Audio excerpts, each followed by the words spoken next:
¿Qué tal? Buenas tardes. España se seca, o si lo prefieren, se sigue secando, porque no es algo nuevo y tampoco pretende ser un titular catastrofista, sino una descripción de lo que está ocurriendo en este invierno especialmente seco.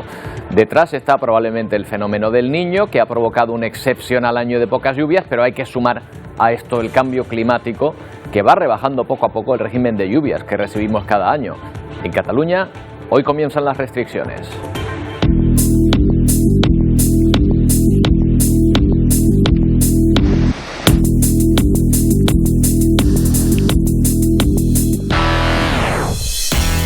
La situación en aquella comunidad autónoma es crítica, según la Generalitat, que ha decretado el estado de emergencia por sequía en más de 200 localidades, donde habrá una dotación máxima de agua por persona y día.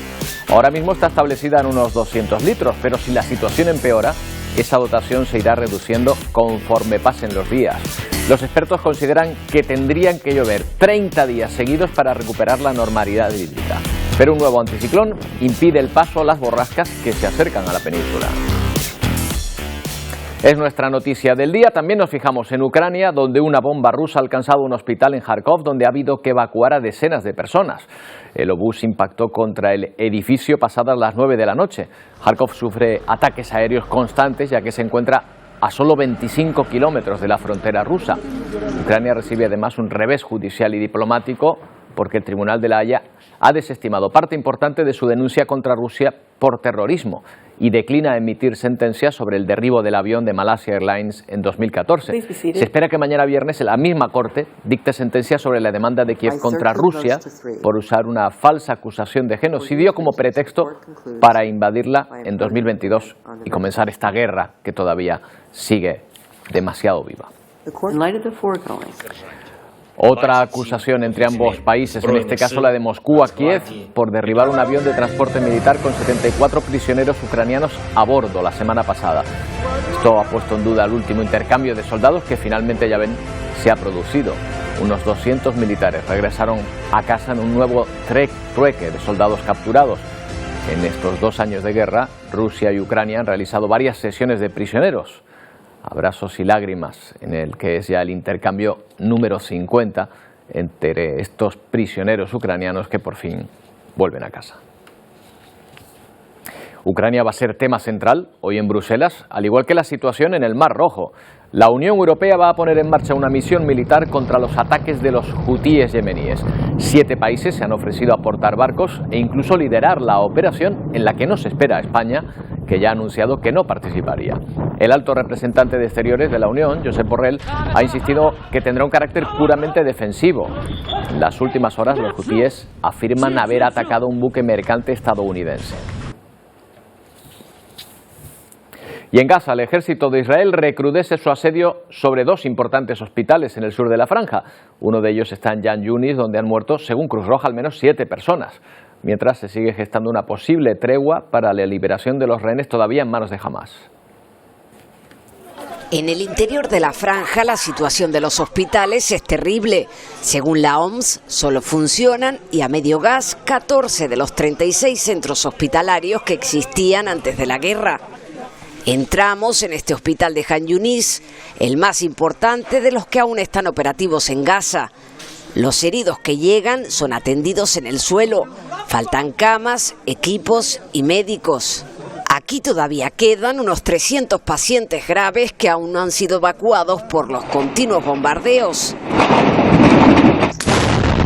Israel denuncia que en estos hospitales se refugian terroristas de Hamás. En las calles los combates siguen siendo intensos. Este vídeo, publicado y editado por los milicianos, muestra lo que dicen son enfrentamientos con soldados israelíes. Otra guerra, la mediática, en la que Israel también mueve ficha. El gobierno ha difundido unas imágenes en las que supuestamente varios soldados israelíes heridos son evacuados de Gaza en helicóptero. Después de cada ataque, las ambulancias patrullan la ciudad para intentar salvar vidas. Ibrahim y Hassan, médicos del hospital Nasser, lograron escapar al sur hace una semana. Salimos milagrosamente, cuenta Hassan. Se llevaron 2 ambulancias y los pocos suministros médicos que quedaban. Ahora recorren las calles para recoger a los heridos y los muertos en combate. Una realidad que contrasta con el número de nacimientos. En casi 4 meses de guerra, unos 20.000 bebés han venido al mundo en la franja. Las madres sobreviven sin revisiones médicas, con embarazos y partos de riesgo. En este hospital de Rafah atienden el triple de partos que antes del conflicto, por el aumento de las mujeres desplazadas. Más de 5.000 darán a luz el próximo mes.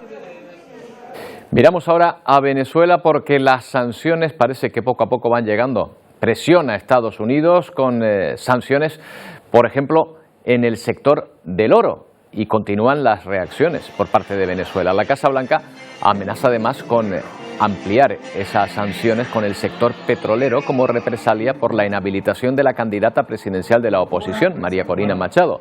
La vicepresidenta de Venezuela, Delcy Rodríguez, ha rechazado a través de su cuenta en X el grosero, indebido chantaje y ultimátum manifestado por el gobierno de Joe Biden. El presidente venezolano, Nicolás Maduro, también se ha mostrado desafiante tras esta reactivación de las sanciones a su país. Feliz inicio de año. Que doña Violencia pide más sanciones para Venezuela. Yo les digo, ni sanciones, ni violencia, no podrán con nosotros, no podrán con un país, no podrán con Venezuela toda, dispuesta a trabajar, a crear, a avanzar, a luchar. En Argentina, el Congreso debate la ley con la que el gobierno de Javier Milei pretende reformar el sistema del país para salir de su profundísima crisis económica. La conocida como Ley Ómnibus es el proyecto estrella de Milei. El presidente argentino se la juega después de que el Tribunal Constitucional tumbara este martes parte de su reforma laboral. Argentina atraviesa la peor crisis jamás vivida en la historia del país. Es el argumento del gobierno de Javier Milei para aprobar la ley Ómnibus. Tenemos un 45% de pobres, un 10% de indigentes. El 60% de los niños en la Argentina son pobres.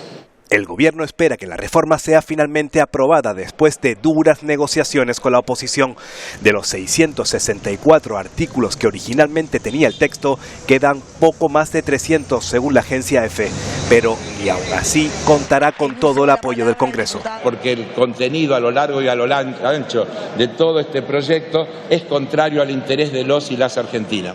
Intenso debate en la Cámara.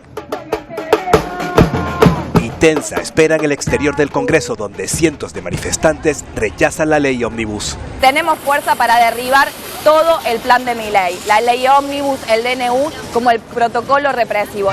Y se incorpora otra vez la policía motorizada. Protestas que han terminado con la intervención de los antidisturbios. Lo único que quiere ver es balas, represión, sangre, gases lacrimógenos. Es la denuncia de la diputada del Frente de Izquierda, Miriam Bregman, tras el operativo desplegado en las inmediaciones del Palacio Legislativo. Una actuación policial que deja decenas de detenidos y heridos. Bueno, también aumenta la tensión en Bolivia, donde desde hace más de 10 días se mantienen los bloqueos de carreteras por buena parte del país, por los afines al expresidente Evo Morales. La zona central de Bolivia, Cochabamba, sufre el desabastecimiento de alimentos y combustibles. Nos lo cuenta Vanessa Méndez. 10ª jornada de movilizaciones en Bolivia. Nosotros nos hemos trasladado hasta la terminal de buses de la ciudad de Oruro, donde solamente existen salidas a la ciudad de La Paz, luego de que la madrugada de esta jornada la policía boliviana de Oruro, en coordinación con la policía de la ciudad de La Paz, han procedido a intervenir uno de los puntos bloqueados. Se conecta Oruro con La Paz, donde afines a Evo Morales, el líder del movimiento al socialismo y exmandatario del país, permanecieron desde el día lunes en horas de la mañana. Una intervención pacífica, razón por la cual desde esta jornada se han habilitado nuevamente la ruta que conecta estas dos regiones. Sin embargo, persisten los puntos de bloqueo en Cochabamba, Santa Cruz y también Potosí. El comandante de la policía de Oruro ha señalado que se está analizando la posibilidad de poder intervenir los puntos de bloqueo que persisten en estas 3 regiones. Sin embargo, a esta hora de la noche no existe ningún pronunciamiento por parte de las autoridades policiales. Más al contrario, existe una vigilia en los puntos de bloqueo por parte de efectivos del orden en coordinación con la UTOP. Justamente por esos bloqueos en las carreteras se ha puesto en marcha la iniciativa de transportar alimentos por vía aérea. Esta noche se llevaba hasta La Paz 20.000 pollos en avión. Las autoridades velan por la seguridad alimentaria del país y tratan de luchar contra la especulación de determinados productos. Nosotros como Estado estamos actuando de manera inmediata para abastecer el mercado de La Paz. ¿Qué cantidad de pollos se están llevando? Este es un primer cargamento que como EMAPA estamos enviando alrededor de 20.000 pollos. El pollo se está comercializando a un precio de 18 bolivianos el kilo, ¿no? Nosotros como Estado queremos evitar el caso de la especulación. De vuelta a nuestro archipiélago, la migración sigue acaparando titulares. Hoy han llegado 3 embarcaciones, todas al Hierro. La primera a la 1 de la mañana, con 34 personas a bordo. La segunda, hace pocas horas, a las 7 de la mañana, con 183. Y algo más tarde, otra con 165 personas. Todas han llegado a la Restinga. Entre esas personas hay 4 menores y 15 mujeres. Estas imágenes que están viendo corresponden con el desembarco de otra embarcación. Esta vez fue ayer, sobre las 7 de la tarde. 165 personas también iban a bordo. Bueno, sobre este asunto le han hablado a la ministra Sira Riego, que sigue de visita en Canarias. Hace solo unos minutos concedió una entrevista a Buenos Días Canarias, en la que se refería a la creación del Comité de Expertos para generar un entorno digital y seguro y proteger a los menores de la pornografía y la violencia, así como la necesidad de dar una solución al reparto entre comunidades de los menores migrantes no acompañados que llegan a Canarias. Tener un plan estratégico que atienda a un fenómeno que además es cambiante, que es dinámico, y tenemos que afrontarlo como sociedad que somos de acogida, como sociedad que cree en los derechos humanos, con la implicación de todas las administraciones públicas y de los distintos rangos de competencias en los gobiernos, tanto autonómico como central. Hay que tender a una línea que se plantee formalmente con la cuestión del reparto vinculante y solidario de los menores por todo el territorio, con la centralidad de la protección a la infancia, pero por supuesto también planteando una estrategia que destensione determinados territorios, sobre todo los territorios de entrada a la Unión Europea. Esto lo hemos visto en distintos puntos de la frontera exterior de la Unión Europea, pero lo que nos compete a nuestro país, tenemos que ser capaces de plantear elementos estratégicos para la gestión de las personas migrantes, blindar los derechos de la infancia, generar un esquema de protección para la infancia y al mismo tiempo garantizar también que se destensionan los lugares de llegada. Estos días les hemos hablado también de la situación en el aeropuerto de Barajas, donde se acumulan las personas que piden asilo. El alcalde de Madrid ha denunciado públicamente la situación de hacinamiento y la falta de condiciones higiénicas de estos inmigrantes. Mar Madrid y el Partido Socialista callan, y callan ante una realidad humana que es lamentable, que es el hacinamiento y la falta de condiciones higiénicas que en estos momentos hay en Barajas, y callan, y no son capaces de levantar la voz en favor de los inmigrantes que están ahí en ese momento y de que se les dé la dignidad que merecen, y seguirán callando. Bueno, la migración ha sido precisamente uno de los asuntos destacados por el rey Felipe VI en la recepción protocolaria del cuerpo diplomático destacado en nuestro país. Su Majestad destacó la importancia del diálogo y la cooperación entre países. Es imprescindible un diálogo constante entre los países de origen o tránsito y los de destino, si se quiere alcanzar el objetivo común de garantizar flujos migratorios ordenados, regulares y seguros. Más sobre este asunto. Aumentan las tensiones entre el Estado de Texas y el Gobierno central sobre el control de la frontera con México, pero las discrepancias no solo son entre demócratas y republicanos, sino también entre organizaciones fronterizas. Nos lo cuenta Víctor Hugo Castillo. Mientras continúa el enfrentamiento sin precedentes entre el Estado de Texas y el gobierno federal por el control de la frontera sur, grupos locales también se manifiestan constantemente sobre las políticas migratorias. Esas tácticas del gobernador Abbott, junto con sus medidas que ha implementado, han cobrado vidas humanas. Si queremos que venga más gente legalmente, es primero traer esa seguridad en la frontera. I didn't attack, they attacked me. He was a Trump supporter. Las tensiones entre grupos con posturas dispares en torno a los asuntos migratorios han llegado al punto de golpes y arrestos. Entre tanto, el gobernador de Texas, Greg Abbott, sigue fortaleciendo la frontera con presencia militar y construyendo más muro fronterizo. La Guardia Nacional de Texas está poniendo más alambres de púas, que es en contra de la decisión de la Corte Suprema. La realidad es que es una forma de institucionalizar el racismo. En los primeros 3 meses del año fiscal 2024, que inició en octubre de 2023, más de 785,000 migrantes fueron capturados al cruzar la frontera de manera irregular, pero la tensión la viven tanto quienes son capturados y liberados con cita migratoria, así como los que son expulsados o deportados. Víctor Hugo Castillo, Voz de América, McAllen, Texas. No sabemos qué será más difícil, que se pongan de acuerdo demócratas y republicanos en Estados Unidos o gobierno y oposición aquí en nuestro país. De hecho, necesitan un mediador para algunos asuntos en Bruselas. El Gobierno y el Partido Popular han mantenido ya el primer encuentro para renovar el Poder Judicial, con el Comisario Europeo de Justicia como mediador. Por la parte española, Bolaños y González Pons creen que hay buena disposición y se han emplazado a seguir negociando el 12 de febrero, pero ojo porque ya surge un escollo importante. El PP quiere abordar la renovación y la forma de elección de los jueces en una misma negociación. El PSOE, de entrada, solo admite negociar los nuevos nombres del Consejo General del Poder Judicial. Bueno, justamente tenemos una imagen en directo que nos llega desde Bélgica, desde Bruselas, donde se dan cita hoy agricultores de varios países europeos. Agricultores con sus tractores belgas en las puertas de los edificios oficiales, donde hoy se dan cita a los líderes de la Unión Europea. Bueno, no solo se concentran en estos lugares, sino que han procedido a la quema de distintos productos, como estamos viendo en la puerta de esas sedes. Una imagen en directo de la protesta de los agricultores frente a una de estas sedes allí en Bruselas. Reuters informa de que esta protesta que estamos viendo en directo hay también agricultores italianos y españoles.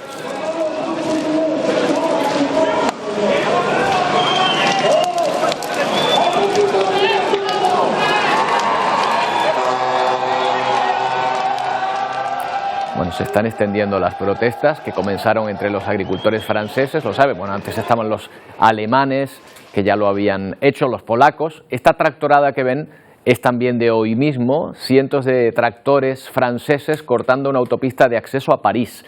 El sector primario de ese país insiste en que no se le paga lo suficiente, que tienen competencia desleal de España y que han ido perdiendo subsidios con el paso de los años. Aunque las protestas se han extendido por toda Europa, sigue siendo en Francia donde más fuerza tienen estas manifestaciones.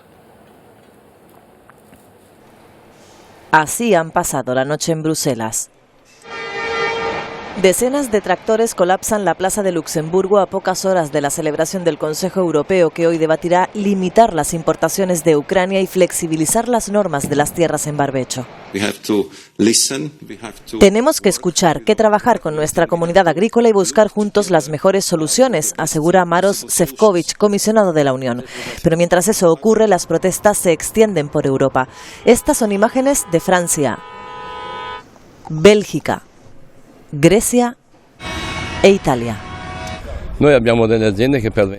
Tenemos granjas que no han tenido ingresos en 20 años. Hemos sufrido graves golpes de la Unión Europea, que nos ha impuesto cosas sin sentido, asegura este granjero italiano. Estamos aquí haciendo un esfuerzo nacional, un esfuerzo paneuropeo que tiene que ver con la supervivencia de los agricultores, asegura Vasilis Platis. Un sector que busca, dicen, garantizar el futuro del campo y el relevo generacional. Esta mecha se extiende también por nuestro país. Estas son imágenes de León, donde ayer cientos de agricultores y ganaderos protestaban con una tractorada improvisada. Apenas les había dado tiempo a convocarla y miren la cantidad de personas que se unieron. La protesta provocó importantes retenciones en algunas carreteras que soportan mucho tráfico. Según ha informado la subdelegación del Gobierno, se movilizaron unos 230 tractores y la mayor retención se sigue registrando en un tramo de 4 kilómetros.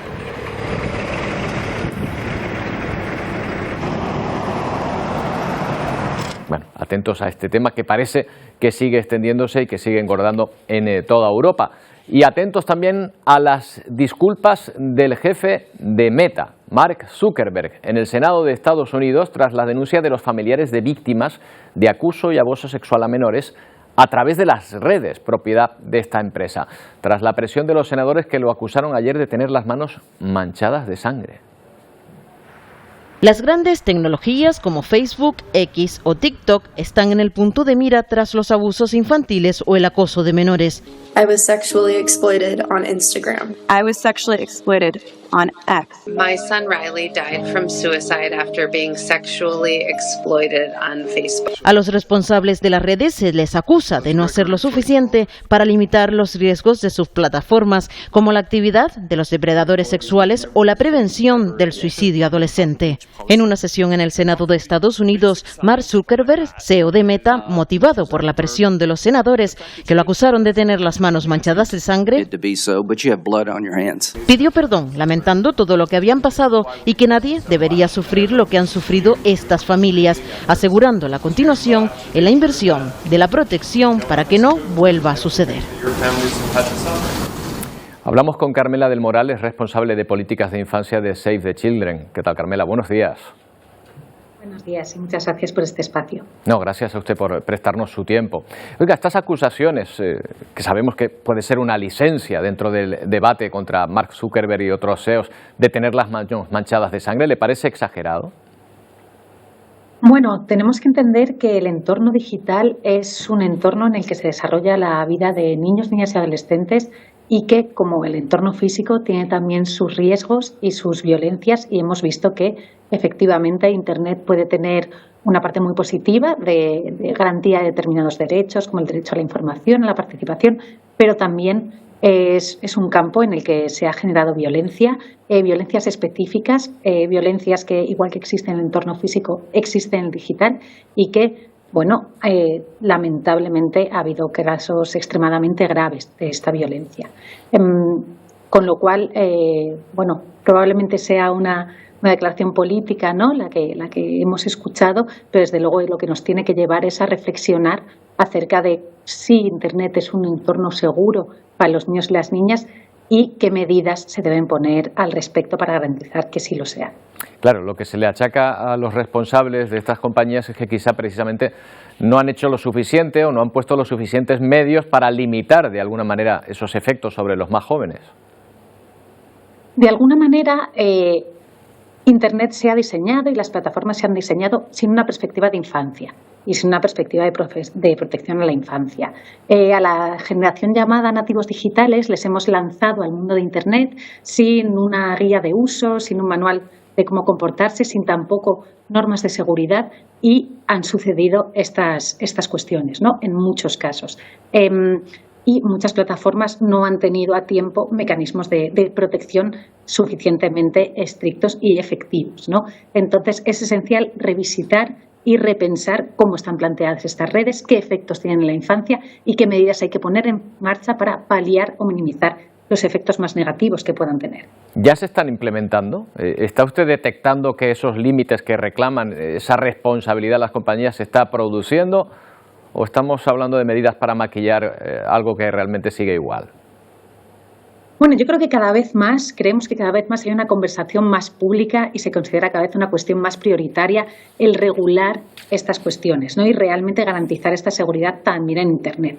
Pero es verdad que en esta cuestión tenemos que quitar un poco el ruido, ¿no?, el ruido del escándalo y el debate más público y mediático, quitar también las medidas que puedan ser un poco de cosmética o de responder a la necesidad que puedan tener las empresas y adentrarnos realmente en qué medidas son efectivas. Sí que es verdad que hay plataformas que han puesto en marcha cada vez más, por ejemplo, mecanismos de detección voluntaria del posible abuso sexual infantil en sus redes y ponerle límite. Han puesto cada vez más también mecanismos de reporte, pero bueno, yo creo que esta cuestión, lejos de interpretarla y de utilizarla como un momento de enfrentamiento con las plataformas, lo que hay que hacer es llevar a las propias plataformas y a las propias empresas a una corregulación y que realmente sean partícipes de la solución y la puesta en marcha de medidas realmente efectivas utilizando las tecnologías de las que tienen la propiedad y el uso. Claro, lo que sí viene bien para esta situación, Carmela, es para que los adultos también nos demos cuenta de que no estamos ante unas herramientas inocuas en manos de los más pequeños, ¿no? Bueno, de alguna manera creo que todas las personas nos hemos adentrado en el mundo de las redes, en el mundo de Internet, con un poco conocimiento de lo que implica. Y esto lo hemos trasladado a los niños y las niñas, ¿no? Ahora está en boca de todo el mundo la prohibición, la limitación, pero es que lo que tenemos que hacer es la educación. Igual que educamos a los niños y las niñas y los adolescentes en las normas de seguridad vial o prácticas de seguridad más básicas, o incluso que para conducir hay que pasar un permiso de conducción y unas nociones básicas de seguridad y de normas, necesitamos educar a los niños y niñas en Internet, realmente conocer cuáles son las implicaciones de compartir datos personales, de compartir fotos, qué riesgos hay, ¿no? Pero porque son muchos riesgos que muchas veces las propias personas adultas no hemos sido conscientes, ¿no? Entonces, sí que es verdad que todas estas cuestiones, más allá del ruido y más allá, por supuesto, de los casos más condenables y más dramáticos, nos tienen que llevar a una reflexión profunda de qué es lo que queremos que sea realmente el entorno digital y cómo tenemos todas las administraciones y toda la población adulta una responsabilidad para garantizar que Internet sea un entorno seguro y para educar a los niños y las niñas para que, por supuesto, puedan prevenir los riesgos y enfrentarse y tener menos peligros en Internet, pero también garantizar que pueden ejercer sus derechos también en el medio digital. Bueno, pues a ver si vamos aprendiendo cada vez más de este asunto y aprendemos a usarlo y a trasladarlo a los más pequeños, el uso con responsabilidad y sin peligros. Carmela, muchas gracias por habernos atendido. Buenos días. Muchísimas gracias. Bueno, se está produciendo la noticia ahora mismo en Bruselas, donde protestan los agricultores. Mire, curiosamente no hay prevista ninguna reunión hoy importante en Bruselas, pero ya ve que la policía está tomando cartas en el asunto porque se están produciendo unas protestas que están provocando importantes cortes, algunos incendios, lo estábamos viendo ahora, en alguna de las sedes de la Comisión Europea, del Parlamento Europeo, de instituciones europeas, en definitiva, en la capital belga. En estas protestas no solo hay agricultores franceses, también nos informa Reuters de que se ha detectado la presencia de agricultores españoles e italianos, seguramente belgas también. En esta mecha de protestas que ha comenzado en algunos países de una forma minoritaria, lo veíamos hace unas semanas en Alemania, lo veíamos en Polonia, con especial fuerza ya en Francia, y atención porque esas protestas de Francia podrían provocar que se vayan extendiendo, por ejemplo, a nuestro país, a España.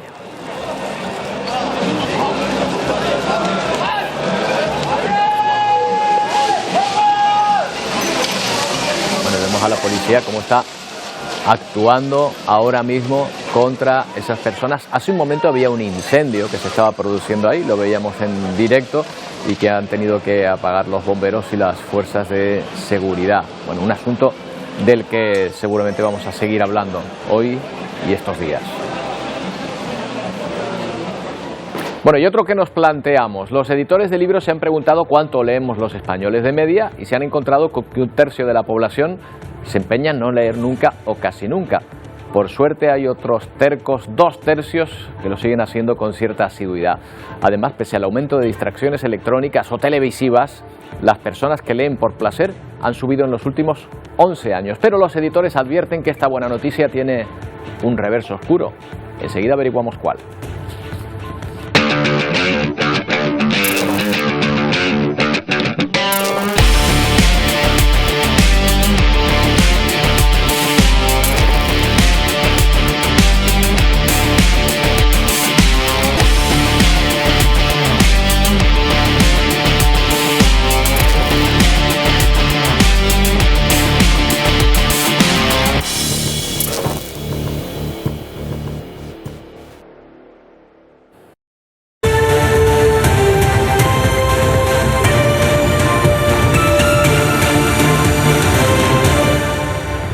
Bueno, esto es el embalse de Sant Roma, de Pau. Esto es Barcelona. Ven que hay un puerto, incluso un puerto pantalán, vaya, con barcas al lado que ahora mismo están en lo alto de una loma, porque este embalse está prácticamente vacío. Son incluso visibles algunas construcciones, por ejemplo ese campanario, que en su momento quedaron bajo el nivel del agua, es decir, todo eso estaba cubierto de agua hasta hace algún tiempo. Bueno, en esta comunidad autónoma, en Cataluña, hay varios pantanos así. En esa región comienza un plan para ahorrar agua que escasea en gran parte de la península ibérica. Porque nuestro país está en un tobogán climático por el que nos deslizamos últimamente, aunque la sequía y pone en riesgo las cosechas, Andalucía y Cataluña ya han puesto en marcha medidas para combatir la falta de agua.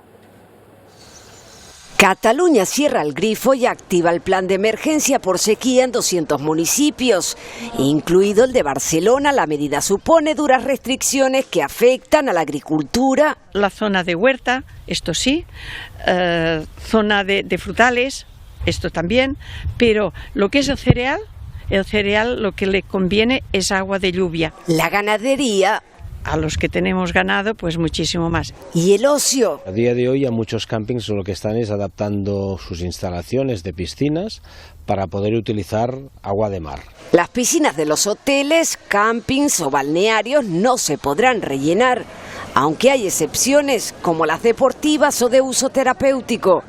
Las asociaciones anuncian medidas para ahorrar un 25% de agua y fomentar un uso responsable. Que las duchas sean como máximo de 3 minutos y que cada minuto bajen 9 litros de caudal de agua, y esto es muy fácil de conseguir con un dosificador. Quedará prohibido gastar agua en las duchas de la playa y regar las zonas verdes y los campos deportivos con agua potable. Las altas temperaturas de los últimos días han acelerado el descenso del nivel de los embalses. Fíjense en esta imagen del pantano de la Vels, al 20% de su capacidad en el mes de febrero.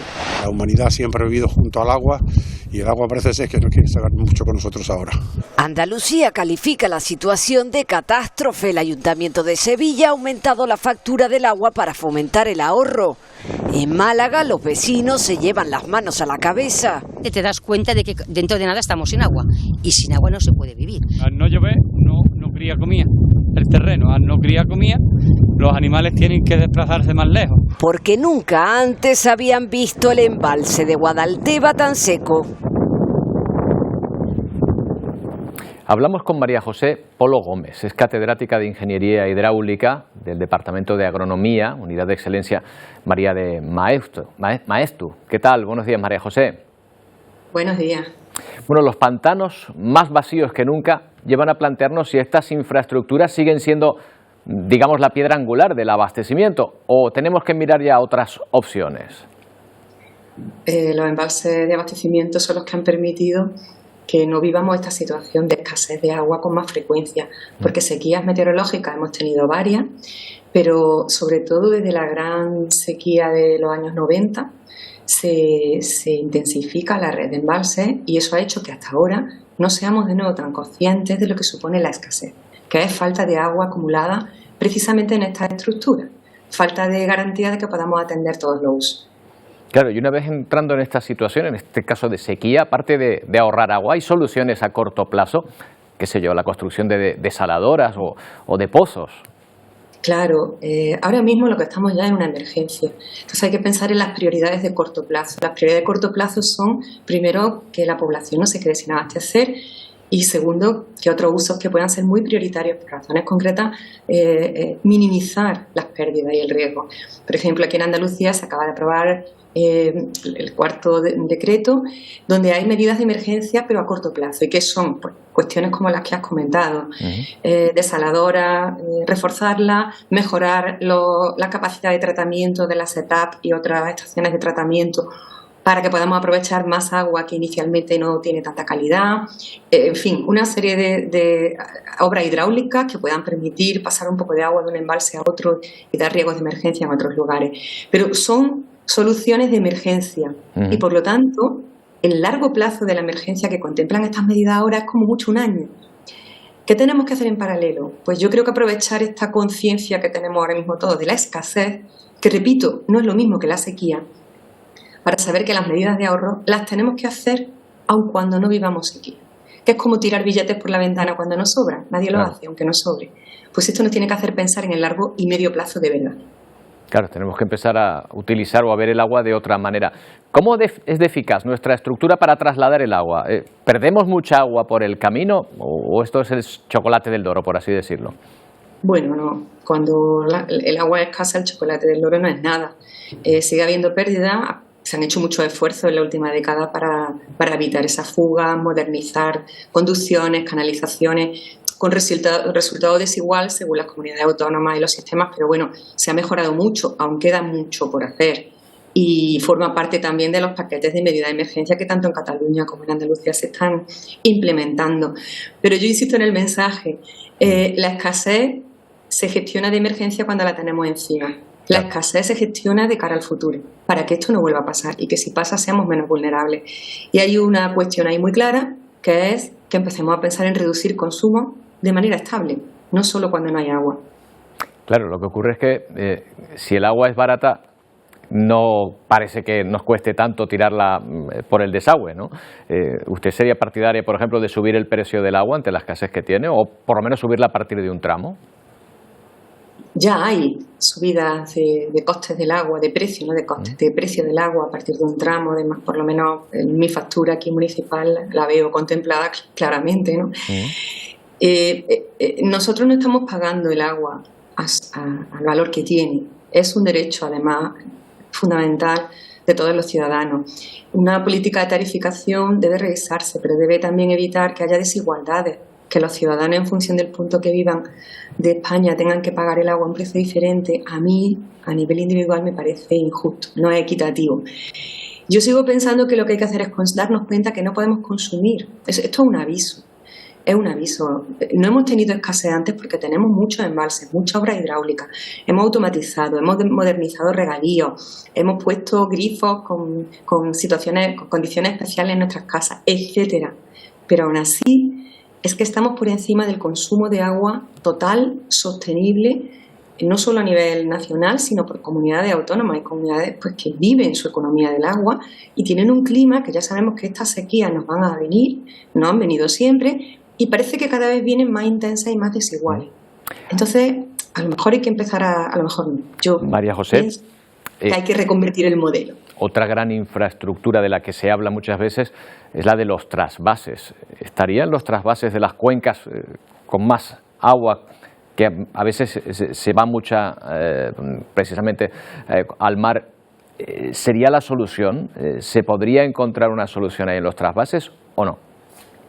Hablar de manera general y decir si los trasvases son convenientes o inconvenientes es equivocarse seguro. ¿Por qué? Porque cada caso y cada cuenca cedente y receptora tienen unas condiciones particulares. El agua que se va al mar no se pierde, tiene que llegar agua al mar. Atención. Y si nosotros eliminásemos el agua que llega al mar, tendríamos otros problemas como unas erosiones costeras tremendas, unas pérdidas de calidad de agua en las playas que también afectarían al final nuestro bienestar social y económico porque un ambiente deteriorado no nos permite sacar su servicio ecosistémico. Los trasvases, que ya los tenemos, se ha demostrado que realmente en la práctica funcionan en muy pocas condiciones. ¿Por qué? Pues porque la escasez de agua es un problema que afecta a más de una región y en muy pocas ocasiones esos trasvases funcionan y cuando funcionan hay unas condiciones muy precisas. Pensar que la solución a la situación que tenemos es hacer más trasvases, yo creo que es apostar por una solución que tiene mucha necesidad de inversión, un plazo medio o muy largo y que en cualquier caso no nos garantiza una cosa. En total no vamos a tener más agua. A lo mejor tenemos incluso menos. Así que vamos a trabajar todos para gastar menos, que es la única manera de poder ahorrar más para esas situaciones de escasez. Bueno, está claro que hay que concienciarse. Por lo que dice, se ha hecho mucho en cuanto a infraestructuras, pero bueno, todavía habrá que seguir haciendo más y adaptarse a lo que viene, porque me parece que es más de esto. Gracias, María José. Un placer. Gracias a vosotros por vuestro interés. Muchas gracias. Ayer se hizo público un estudio que dice que los índices de lectura de los españoles se mantienen estables, es decir, más o menos leemos lo mismo. Y esto lo podemos considerar como positivo, pero ha caído ligeramente el número de personas que leen en su tiempo libre, algo que consideramos negativo, del 64,8 al 64,1. Tampoco es mismo, es mucho. Sí es más preocupante que un tercio de la población, un tercio insiste en que no lee nunca. o que el tramo con mayor población lectora es el comprendido entre los 14 y 24 años, lo que desarma un poco el tópico, también tengo que decir, de que tenemos una juventud que no está interesada en los libros, que no es cierto. Es evidente que los hijos de padres lectores acaban siendo adultos lectores. Antonio María Ávila es director ejecutivo de la Federación de Gremios de Editores de España, que son quienes han encargado precisamente este estudio. ¿Qué tal? Buenos días. Buenos días. Bueno, nosotros en nuestro país, España es un país que lee bastante comparado con otros o no. Bueno, vamos a ver, es un país que lee más que hace 10 años. Y hace 10 años ya leíamos más que hace 10 años. Todavía estamos muy lejanos de los países líderes en Europa, que son los nórdicos, pero en la media europea estamos acercándonos. Lo que pasa es que estamos en un país muy desigual. Un país muy desigual, puesto que hay zonas, Madrid o Barcelona o Bilbao, que están incluso por encima de la media comunitaria, otros territorios no. Los niños entre 10 y 14, entre 9 a 10 años, están muy por encima de la media comunitaria. Sin embargo, en 14, 15, lo que es la adolescencia, bajamos mucho la media. Y eso es lo que hace que se bajen las medias totales, pero las medias son mejores y es lo que hemos querido demostrar este año poniendo las gráficas de los últimos 10 años, que se han recuperado pues 5 puntos, o más, se han alcanzado 5 puntos, que todavía no es suficiente, pues claro, porque hay un tercio largo de la población que fue débilmente alfabetizada, que no ha tenido mucha relación con el libro y que no lee. Pero incluso ahí hay alguna buena noticia, porque uno de los segmentos donde más se nos caía eran los mayores de 65 años y ya el año pasado detectamos, y este año, el año pasado me refiero al 21, al 22 y este año en el 23, hemos detectado que es de los sectores que más suben. ¿Por qué? Porque comienzan a aparecer en edad de jubilación las cohortes o los segmentos de edad que ya han sido totalmente alfabetizados y eso se nota. Claro, digamos que es una buena noticia, no sé, huyendo de los tópicos, parece que se lee más, y otro de los tópicos que además declaraba, ahora mismo lo oíamos al ministro, es que los jóvenes no leen, y usted mismo lo acaba de decir, en torno a los 14 años se lee mucho, más que la media europea. Mucho, y además no es un año, son muchos años haciendo el estudio y dándonos esta cifra. Y también esto es lo que explica el boom de la literatura infantil y juvenil que ponemos en comercio interior y que siempre nos sale que es de los subsegmentos que más crece. O sea que los contrastes con otros estudios nos lo indican. Sí es verdad que en el momento de la adolescencia, la secundaria, tenemos un problema. Pero un problema no quiere decir que no lean, sino que cae la lectura, pero sigue habiendo gente que lee bastante. Lo que ocurre es que nos gustaría que no cayera. Claro, lo que pasa es que, no sé, habrá que alguien que tenga que decirlo, pero parece natural, ¿no?, que en la etapa de la adolescencia haya cambios y a lo mejor hay otras motivaciones también, hay otros entretenimientos, bueno, ahí están las consolas, las series, hay competidores muy duros. Yo me imagino que la parte fundamental tiene más que ver con la sangre, pero efectivamente todo eso también influye, es más cómodo, necesita menos esfuerzo la pantalla. La lectura necesita una disciplina, pero yo creo que también eso de que en la primavera la sangre altera también tiene algo que ver. Bueno, pues Antonio, nos alegramos de estos datos que de verdad que vienen a derribar muchos tópicos negativos. Gracias por atendernos. Gracias por atenderme y perdonar. No hay problema, muchas gracias por su tiempo. Bueno, vamos a ver cómo viene hoy Ponte al Día. Wendy, Pedro, ¿qué tal? ¿Qué menú tenemos hoy? Oye, hola, Roberto. Muy buenos días, Roberto. Un menú muy completo que enseguida vamos a comenzar a degustar. Vamos a estar hoy en Puerto Naos, en la isla de La Palma, una de las localidades más afectadas por esas consecuencias de la erupción volcánica. Más de 2 años después, parece que poco a poco vuelve a la normalidad. Vecinos que regresan a sus casas, comerciantes que vuelven nuevamente a sus negocios y esa playa ya disponible, abierta para todos. Vamos a estar allí in situ para pulsar esas reacciones. Y sí, a los que nos están viendo desde casa durante el programa tienen una televisión en la cocina les va a venir estupendamente, porque hoy les vamos a dar una serie de consejos de cómo mantener limpia y ordenada la cocina, ese espacio vital de nuestras viviendas. Lo vamos a hacer con Lorena Alemán, que además va a responder a muchas de las preguntas que ustedes nos han formulado. Eso es, y también nos haremos eco de una denuncia que nos llega en exclusiva a este programa, a Ponte al Día. Hablamos del colapso del sistema sanitario, de la atención sanitaria, que también afecta, por ejemplo, a los pacientes de la unidad de psiquiatría del Hospital Universitario de Canarias. Aseguran que tienen que esperar gran cantidad de tiempo, horas en los pasillos, para que se les pueda asignar una cama. Nos lo va a contar una afectada que además aporta imágenes que dan cuenta de esa reclamación que quieren hacer hoy aquí.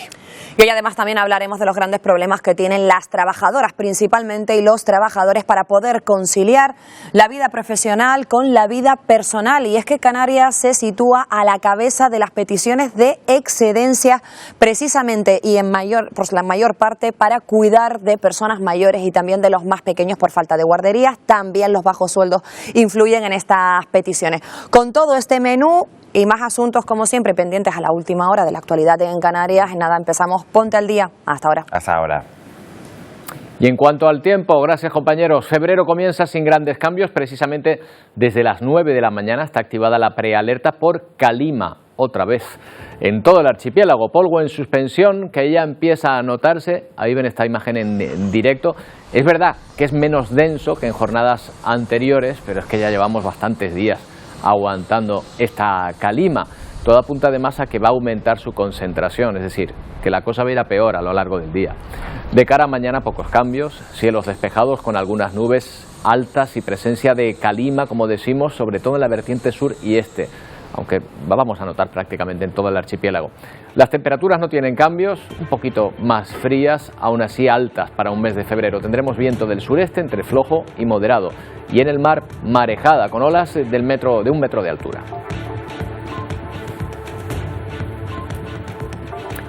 Bueno, y hoy nos vamos a despedir viendo en directo lo que está ocurriendo en Bruselas, donde desde ayer se concentran agricultores franceses y de distintos puntos de Europa. Pretenden que sea una protesta de todo el sector en la capital, horas antes de la cumbre que se va a mantener ahí, en este lugar.